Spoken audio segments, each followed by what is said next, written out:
Good morning, and it's Lilia here with the Help Yourselves podcast. And today I have Kaz Convo with me from Elevation Soul Sanctuary. Good morning, hun. How are you? Good morning. I'm really good. Thank you. Really good. So excited for this. Yes, so now I met Kaz because she came to Barmoloch with her retreat, and I was really intrigued because it's a week-long retreat, which is quite unusual. You know, a lot of things that people are doing now are either a day or a weekend. So, and we all know you can get a lot more done in a week, but it's not for the faint-hearted. But also Absolutely the not. fact that you have a year support package, which I think is absolutely brilliant idea.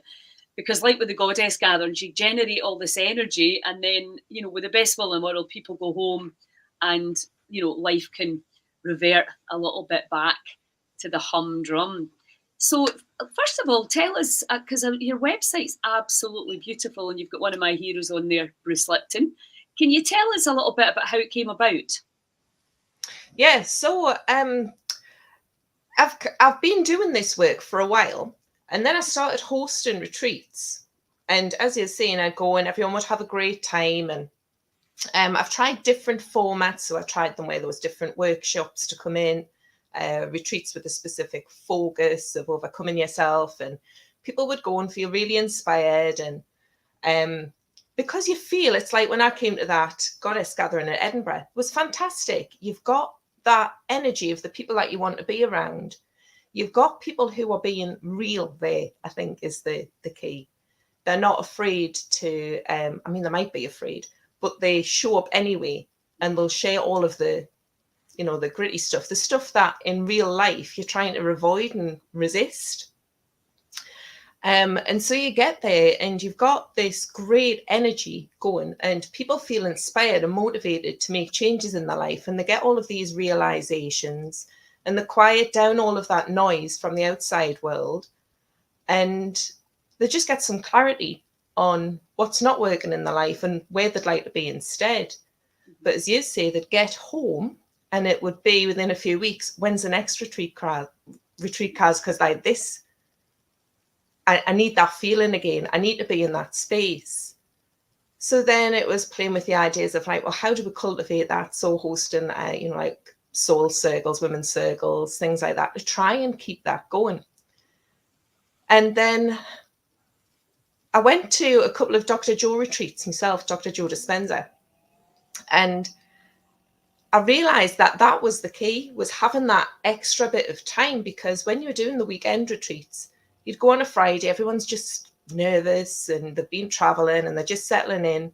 The Saturday, you're just starting to get into it and you're relaxing and connecting with people. And the Sunday, you'd be worrying about going home on the Monday.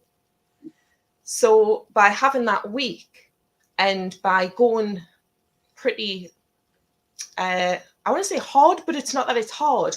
It's just kind of hunkering up and shutting out the outside world for those first few days is what was needed to create that foundation, and to have that amount of time and space where you allow yourself to settle deeper into that inner voice, and to be quiet and to listen to it and to do the work. Because I don't know about you, but sometimes I'll read a book or I'll go on a workshop, and there's things that I'll go home with, and I think, right, when I get some time at home, I'll sit and I'll do that exercise because I know I'm going to get something from that. But when do you get the time to do that once you're back? You don't. So I thought, right, we'll see how this goes for a week. And then I was thinking, yes, so I know from my own experience of having that week-long Dr. Joe event that when you come back, yeah, you've got the Facebook group, and you've got your global tribe sort of, but there wasn't anything to keep things going, to just keep you focused. Or you can become so overwhelmed, right? Because you go away and you go, right, so this is what's happening in my life. This is what's happening in the world. I know life isn't supposed to be this way. Something's got to change. It's really only for people who are at that stage where you're absolutely committed, and You can do all of the workshops, read all of the books, have all of the knowledge, but if you're not doing anything with it, nothing's going to change. 100%. I always say that knowledge doesn't heal you. It's No. action. And, people go to courses and courses, and I include myself in this, courses and courses and more books and more videos and podcasts, etc. But, that's not what gets you the results. No. In actual fact, I was like, I'm stopping doing courses and all that because it's my daily practices that are actually key. Yeah. Sorry, I interrupted you there. No, that's fine. But I think that's it, isn't it? It's like you become overwhelmed, because I don't know about you, but the more I learn and the more courses I do, the more books I read, the more information's out there, the more I realize I know absolutely nothing. Yeah. And that can be scary. You can look at that two ways. You can look at that like, I'm never going to know it all. Or you can look at it like, I'm never going to know it all. I might as well just enjoy it anyway and do what I can with what I know. Absolutely. And forgive myself for doing stuff when I didn't know any better. And forgive myself for doing stuff when I did know better. It's all about that humanness, isn't it? So yeah, I thought and being a work in progress and being okay with that, and also absolutely 100% be willing to realize that you didn't see it the way it was. And that you're open and expanding, to all of that. And I mean, Joe Dispenza's retreats change your life quite at a profound level. Absolutely. You realise, oh my God. So I remember I got that brilliant compliment about the women saying, "You're Scotland's Joe Dispenza." At the end of the retreat, I was like, anything better. Yeah. Yeah. Because that's the thing. It's the motivation is giving you that modern science. He's giving you all of the results. He's so committed to the research because he wants to make the invisible visible. He wants to make it easy and demystify things. So he's a doctor and a scientist, so he needs the data. Otherwise, he's going to get slated. Yeah. And it's like, how do I know? Because I measured it. He knows because he's duplicated over and over again, and he can show it to you on tried and tested, and for the logical minds, he can prove it to you. Yeah. So there's a couple of things there. So one is you can feel overwhelmed. You can come back and you can go, oh my God, there's all this stuff that needs to change. Where do I start with that?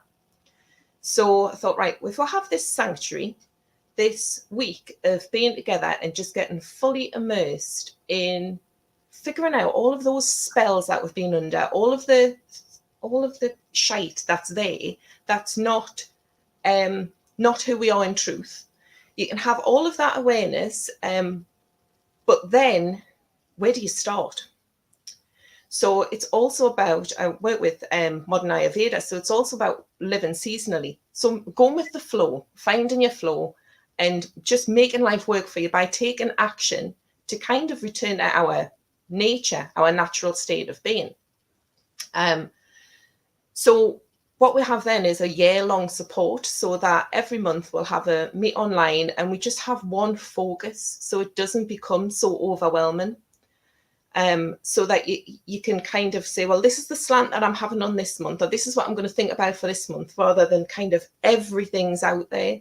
And it becomes a bit more manageable because you've also got those people who you've formed that connection with. And that doesn't mean that everybody's the same or everybody's got the same intentions or outlooks. And obviously everybody has their life experiences and traumatic experiences and all of that to deal with as well. But there's that commitment there to come from a place of unconditional love and just look, I know you're going through stuff. I'm going through stuff too. But let me remind you of who you are. Let me remind you of the nature of being human. Let me remind you of the power that you hold, and how the choices that you make, however small, are going to impact the direction that your life's going in, and to help you to install that new programming and to release all of the old conditioning, because you've got to replace it with something. So it's that action of what you're replacing it with and doing more of that and less of the other. which is what's so great about Dr. Joe's work, is when you see that those testimonials and you look and you go, but they're just human like me. They're nothing out of the ordinary. They're just ordinary folk doing the extraordinary by shifting where their energy's focused. And that's where the elevation thing came from. Is like those emotions that you experience and those thoughts that you start thinking and then feelings that you put out and that state of being that you become, that elevated state, it doesn't even have to be happening to you. If you witness that in somebody else, it's like if you see someone win the lottery or something really great happen to someone who's had a really terrible time, everything about you changes. So it's that ripple effect that it can have, and kind of using the group as a way of like, right, I can see this program in you as well, which is where the Bruce Lipton thing comes in. I see this program in you. I know you've identified it and we've talked about it before, but you've just become unconscious again. Are you aware that that's happening? Yeah. And that's where the courage comes in, isn't it? And that's what I always say, own your reaction and your programming from the past or your ancestors. It doesn't really matter where it came from. It's not about this moment. It's about the past, and you're wanting to go back into that. Well, I mean, Joe talks about the hormones of stress being so addictive, and I think a lot of people don't realise. We talk about people being addicted to drama, but that's what it actually is. It's that rush, that adrenaline rush, which becomes very addictive, and the blame, that it's all very reactive behaviour. So if you kind of call somebody on that, that can be very triggering. So in this work that you and I do, is because it's very similar. It's about being willing to hold the mirror up and say, well, what's this about? And of course, then people get triggered and they want to run away. Yeah. Which was always my modus operandi: run away, get in a plane and go somewhere, So yeah. It takes courage. Because it's in the body and it's that instinct, isn't it? It's like, oh, this is uncomfortable. It's unfamiliar. I don't know what that is. Or if somebody's calling you out on something, it's sinking back into those lower emotions of the shame and the guilt and the blame and all of that coming up. So it feels like when you're doing this work, I'm sure you feel the same, Lilia, these people are out there, but there's this resistance that's there because they know they have to do the work. And especially for what I do, it's not a fluffy retreat. It's not come and I'll stroke your hair and make everything feel better, It's not a spa weekend. No. I mean, it's going to be the most loving, supportive, nurturing environment because that's needed. You have to get that foundation right. And if you don't feel safe, you're not going to learn anything. You're not going to do anything. So it's not that it's really hard, but it is hard in that some effort and some action is required by you in order to get the results that you want, because you can look at it and go, yeah, this is absolutely what's missing from my life. I need this tribe. I need this support. I need the consistency. I know I can do it, but why aren't I? Is this what I need? And then they're just about to sign up and they're just like, I don't know, because I know that this thing's going to come up or this might happen. And what if I can't deal with that? And it's just go at your own pace, but just keep moving, just keep doing it. And we're human. Stuff happens. Yes, but exactly. And I think yeah, there's a time, isn't there? Sometimes you just think, I'm not ready to go there, but you're aware that there's an issue. And I think even being honest about that, rather than going into that like attack, and that's the interesting part for me, where we, because we recoil, don't we? We're being attracted or repelled. And when you go into that repelled state, being able to go, right, what is that actually about? And that's where the courage comes in, because I always tell the story about people going to Sedona in Arizona, halfway across the world, most of them, to learn how to let go, and then they won't let go. Yeah. What? You've just paid thousands of dollars to come here to let go, and then you won't let go. So it's a real human instinct to want to stay safe. because it's a survival instinct, isn't it? Mm-hmm. And there's like a transition between the two, isn't it? Because if you're going and you're focused on what you don't want, you know, it's like if you're wanting to let something go, but you don't know what you want instead, then it's hard to have that next thing to grab for and to aim for. Yeah. And it's just like, well, I can't let go of that because who am I without that? Mm-hmm. That's my identity. All of that stuff that's happened to me, all of the that personality I've been pretending to be, that's not truth. All the faces I've shown that have been to please everybody else, all of that stuff. If I'm not that, then who am I?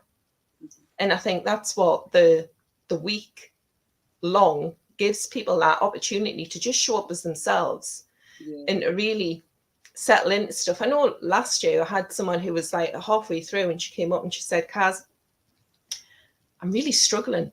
And it was really deep stuff that she shared. And she's like, it's not about anybody else here. I've just suddenly realized that this is what's held me back in my life before.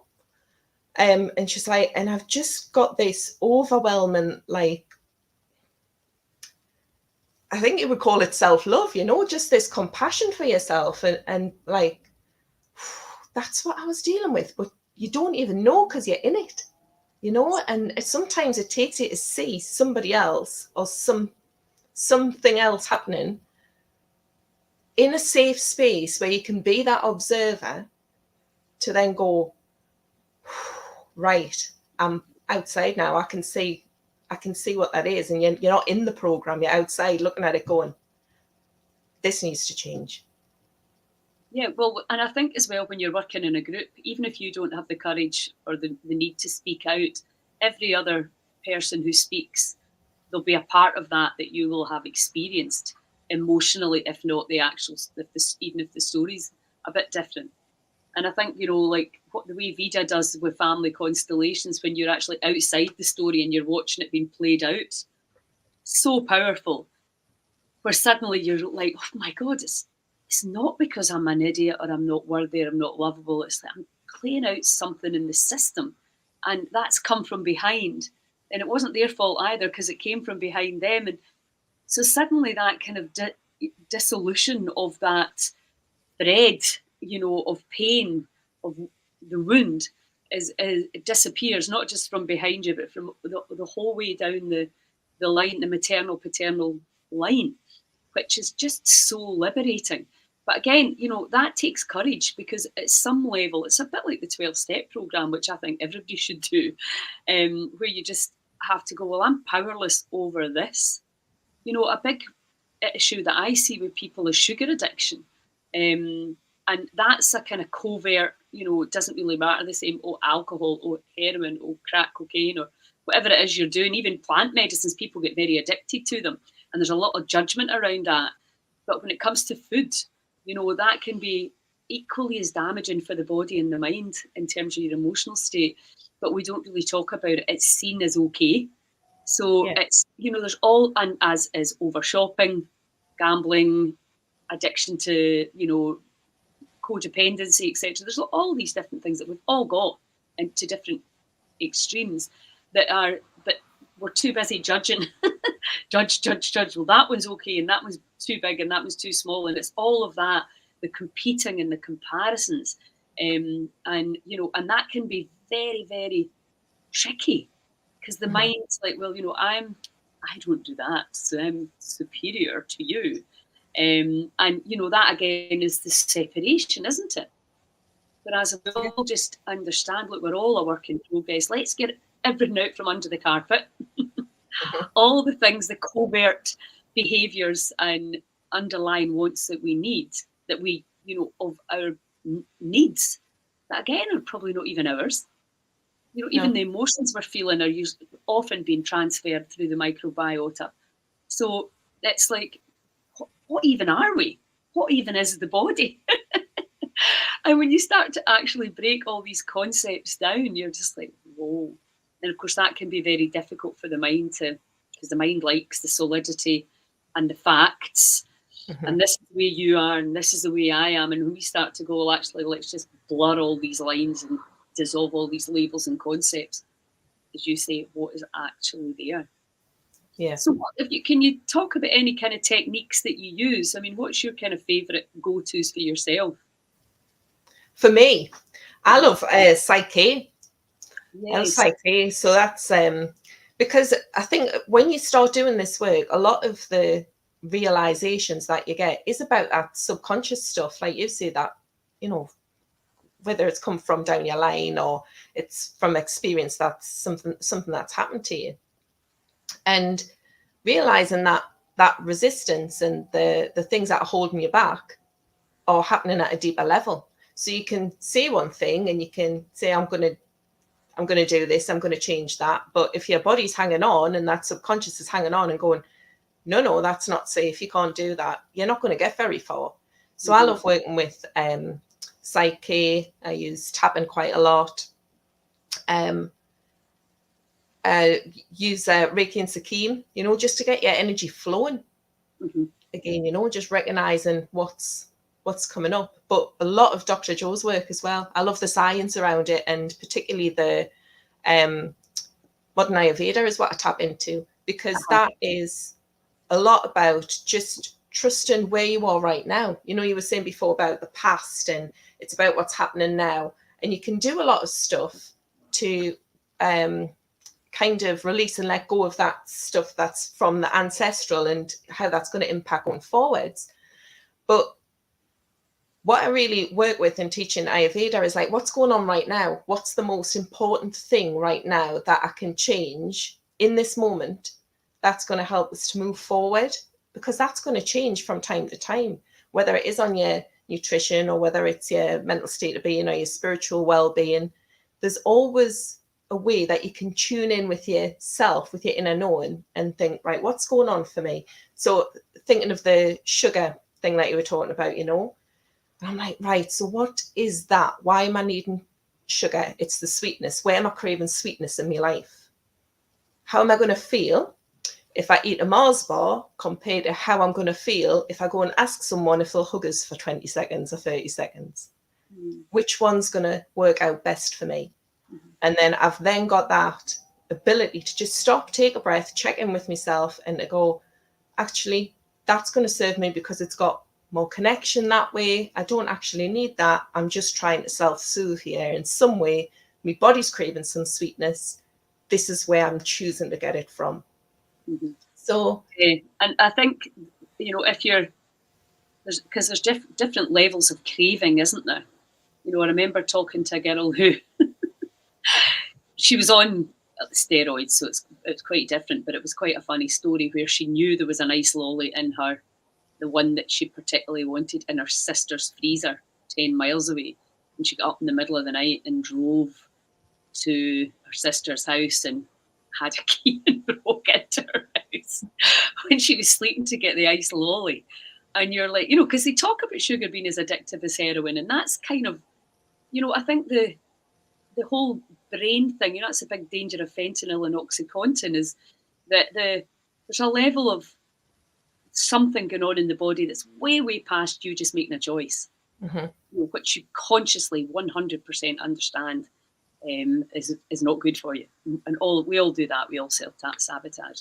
So I think, when you're going into the nutrition side of it, the subconscious side of it, the spiritual side, the microbiome, you're an ecosystem. What is eating? What's eating you really? What's eating all the goodness that you're putting into the body, if you're putting any goodness in, and how that's impacting on your cravings and your perceptions? Because that's the thing that I think that I'm really fascinated by now, because what we're seeing with the technology we have is the parasites, etc., that would come into the body when we travel to places that we would never have been able to travel to before, and how they affect our personality or our behaviours. It's really fascinating, because you don't realise that might not even be you. So when you do the work and start really deep diving into what is really there, because what we're doing is we're making a story up, aren't we? Well, I feel like this because of that. And it's usually to blame some body or something out there, some situation out there. It might be nothing to do with that. yeah. The willingness to explore that And yes, we've got the connection to food that I think most people are starting to really truly understand now. But we also have the connection to the ecosystem, to the barrier reef within. What's clinging on and hanging on in Yeah. there that's affecting your perception or your hormone balance or your enzymatic actions in the gut. All of that. That's what's so fascinating and also can be so confusing because, like you say, where do you start?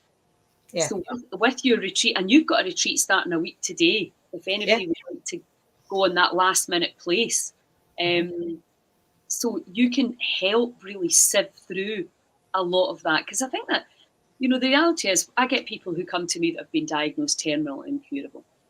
So they're overwhelmed by the information on Google or DuckDuckGo or whatever search engine you're using. So I think going somewhere, and this is obviously what Heal Scotland's going to create, is a place where people can come and go, right, where do you start? Where can I start?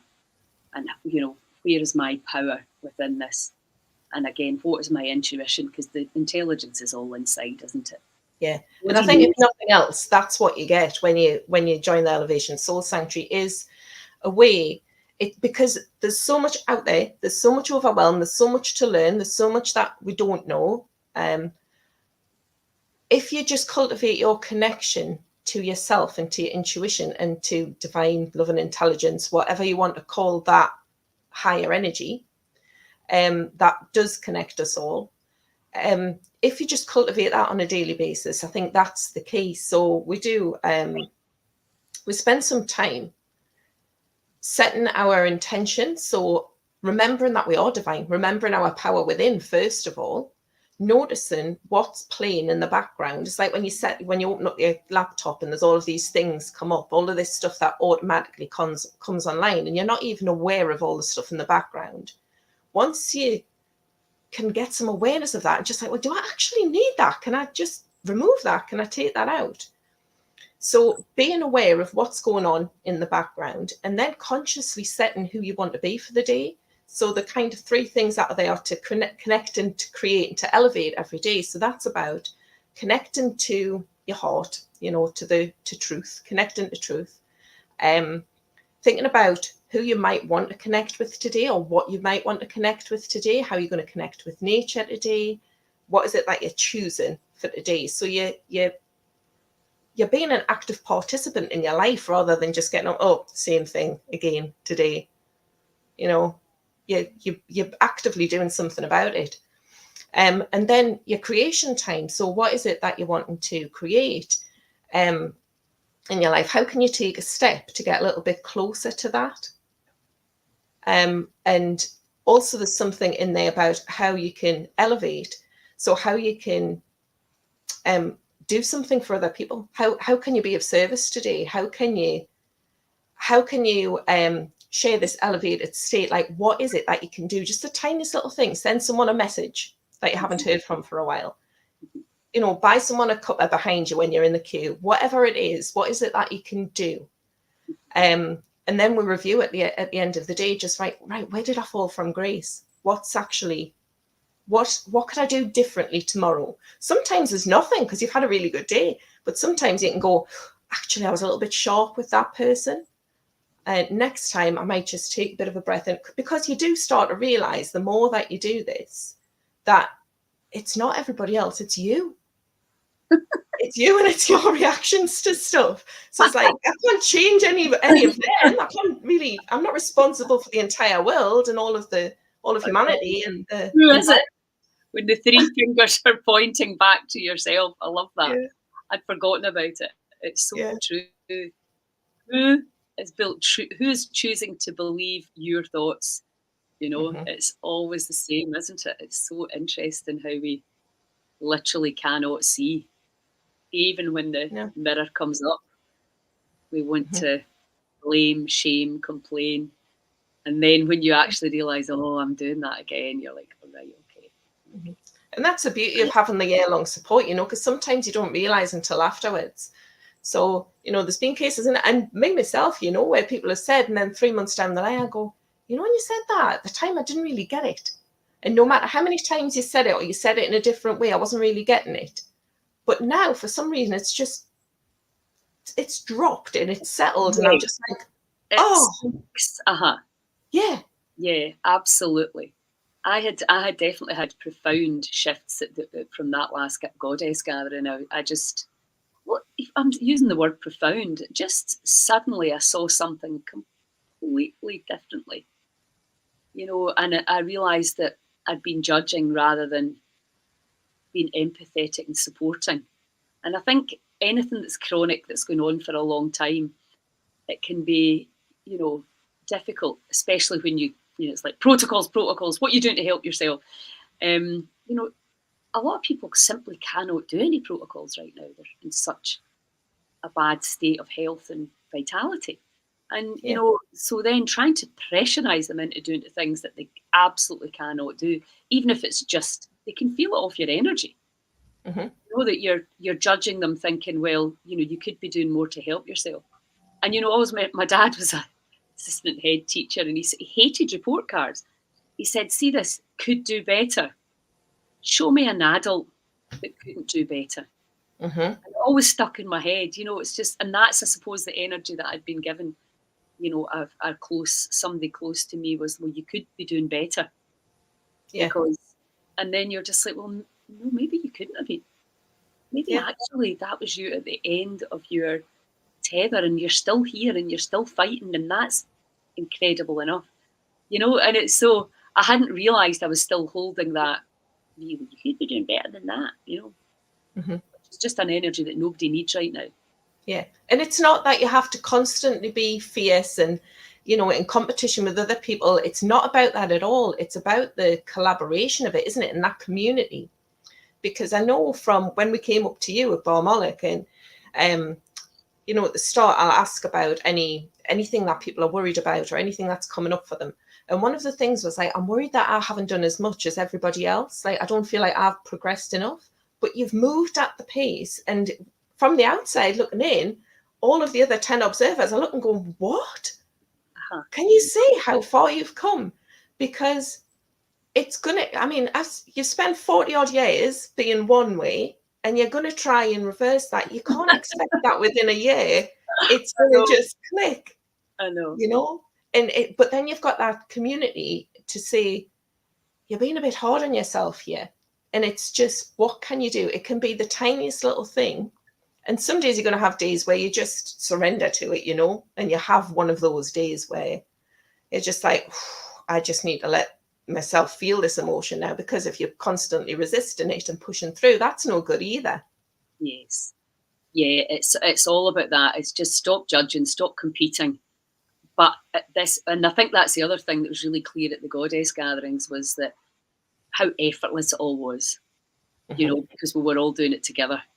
Yeah, And it's fun. It was much as there was tears, there was a hell of a lot of laughing as well, and dancing and nonsense, because that's, we're taking it all far, far too seriously. As I say, yeah. you're not going to You've get got to bring the humor back into it, because absolutely. I mean, it's hard enough as it is.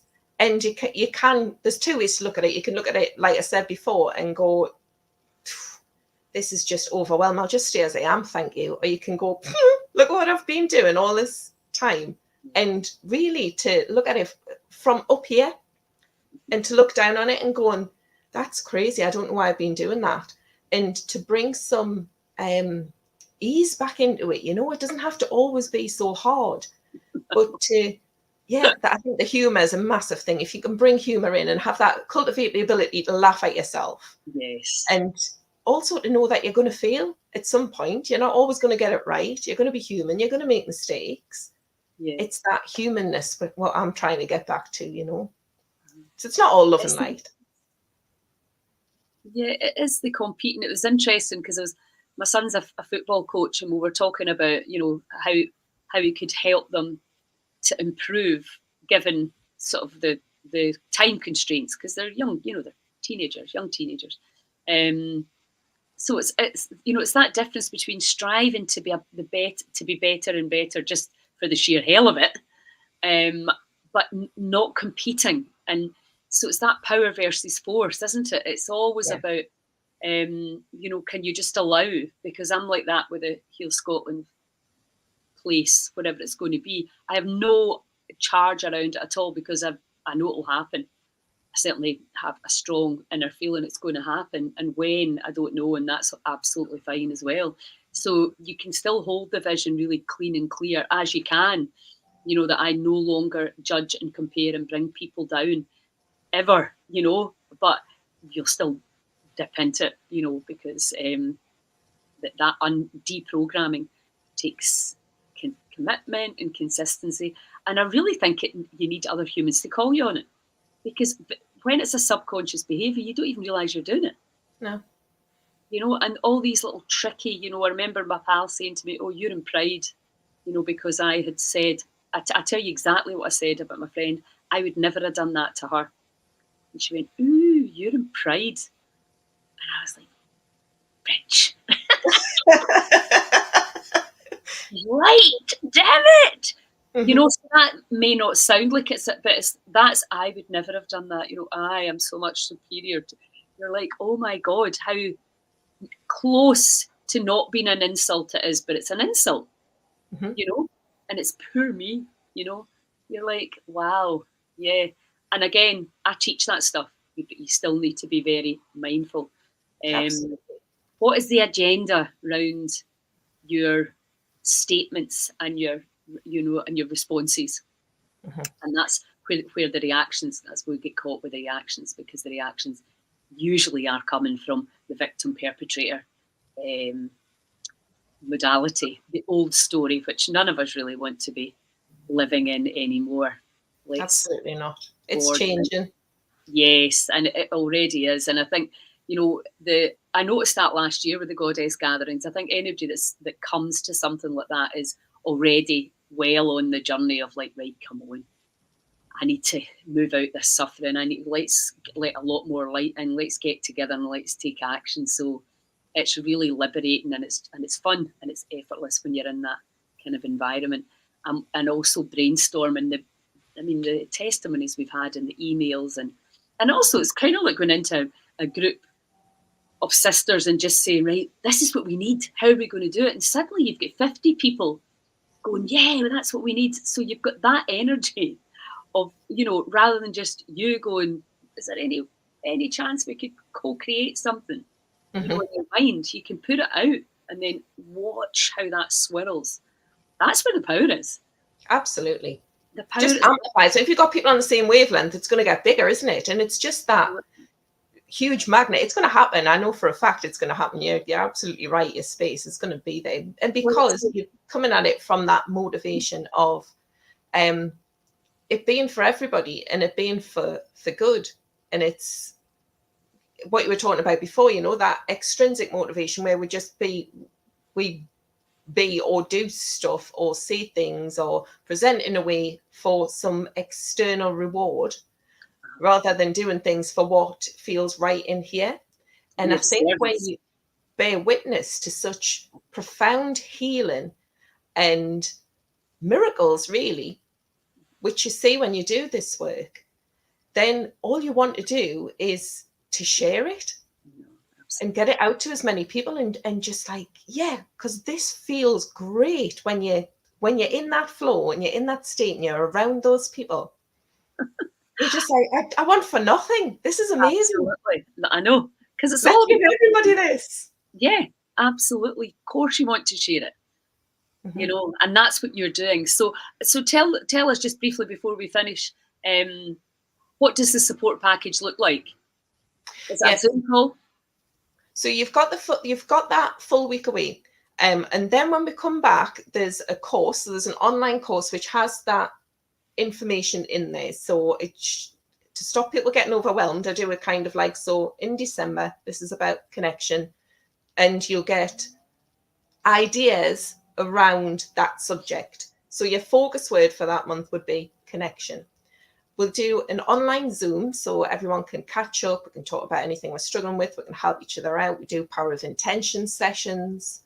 But if you can't make it, if life happens, that goes into the course as well on a catch up. So you can get in there and you can just access it when you want to.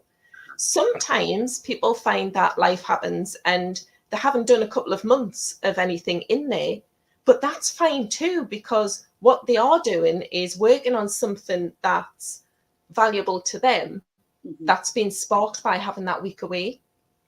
So they might be kind of off, but it's not that they're not doing the work or engaging in the group. They might just be off going, right, this is something really big that's going on. I'm going to deal with this. And they'll just chat in the WhatsApp group and just say, I haven't had a chance to even focus on any of that. And then you'll find that once they're back on an evil keel, they go in and they're kind of like, right, I've done these 3 months, or, it's there for you to access in a way that feels right to you. But that support is there so that there's always that group, that sanctuary there for your soul. When your soul's crying out and going, this isn't what life's supposed to be like, I'm really struggling here. This human experience is a bit too much. You've got that group there, either on a WhatsApp group, or you can connect with the Zoom sessions as well. Right, fantastic. And it's at Loch Lomond. Your next one's in Loch Lomond. So how many of these do you run a year? Just one. Just one. Yeah. Just one. Right, fantastic. Right, well, I will put all the details in the link, and yeah, I mean, I hope you get weather like this. It's been absolutely gorgeous today, and the autumn colours, I mean, in Loch Lomond, there's nowhere more beautiful. So people can contact you directly, or do you have a booking form there? Yeah, I think that's all in that link. That's there. Yeah. Fantastic. Well, that's great. And I look forward to catching up with you in the new year at some point. Brilliant. Thank you very much. Thanks a million, and have a wonderful retreat. And thanks for all the fantastic work you're doing. Yeah, thank you. Ciao. Bye.